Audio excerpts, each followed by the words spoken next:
పచ్చని వరి పొలాల మధ్యలో రంపూర్ అనే ఈరు ఉండేది. వారంతా పక్షుల కిలకిలరావాతో ఎప్పుడూ సందడిగా ఉండేది. కలతో నిండిన కల్తురు ఉన్న అమేష్ అనే చిన్న పిల్లాడు అక్కడ నివసించేవాడు.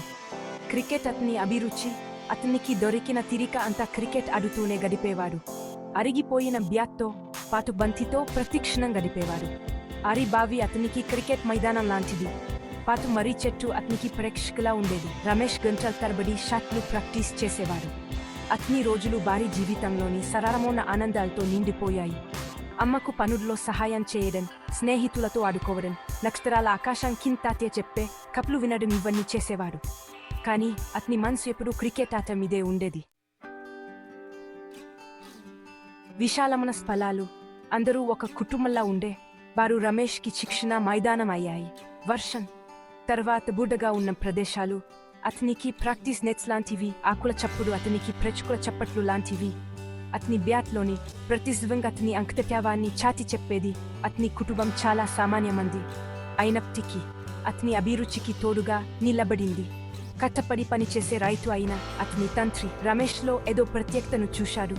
అతని తల్లి ప్రోత్సాహకరమైన మాటలు అతని దృఢ సంకల్పానికి బలాన్నిచ్చాయి. సాయంత్రం అవుతుంటే చాలు యారి పిల్లలంతా మైదానంలో గుమిగుడేవారు. వాళ్ళ నవ్వులు, సరదాగా మాట్లాడుకునే మాటలు గాలిలో నిండిపోయేవి. క్రికెట్ కేవలం ఆట కాదు, అది ఒక జీవన విధానాన్ని. క్షణాలే రమేష్ను క్రికెటర్గాను మంచి వ్యక్తిగాను తిద్దాయి. రమేష్ ప్రత్యేక గురించి ఏరుదాటి వార్తలు వ్యాపించాయి. అతను స్థానిక పోటీల్లో ఆడటం ప్రారంభించాడు. అతని సహజ కష్టపడి పనిచేసే తత్వం అందరికీ కనిపించాయి. ప్రతి విజయం అతనిని తన కలకు దగ్గర చేసింది. అతని ప్రయాణం అంత సులభం కాదు. ఆ సెట్ బ్యాక్స్, అనుమానాలు, కక్కునమోన పోటీదారులు ఎదురయ్యారు. అయినప్పటికీ రమేష్ వెనుకడు వేయలేదు. తన ఆరి విలువలు, తన కుటుంబం యొక్క ప్రోత్సాహాన్ని ఎప్పుడూ గుర్తుచుకున్నాడు. రమేష్ చాలా మందికి స్ఫూర్తిగా నిలిచింది. అభిరుచి, అంకితభావం, పట్టుదలుంటే వారి పిల్లాడు కూడా గొప్ప కళ్ళు కనవచ్చు అని రుజువు చేశాడు.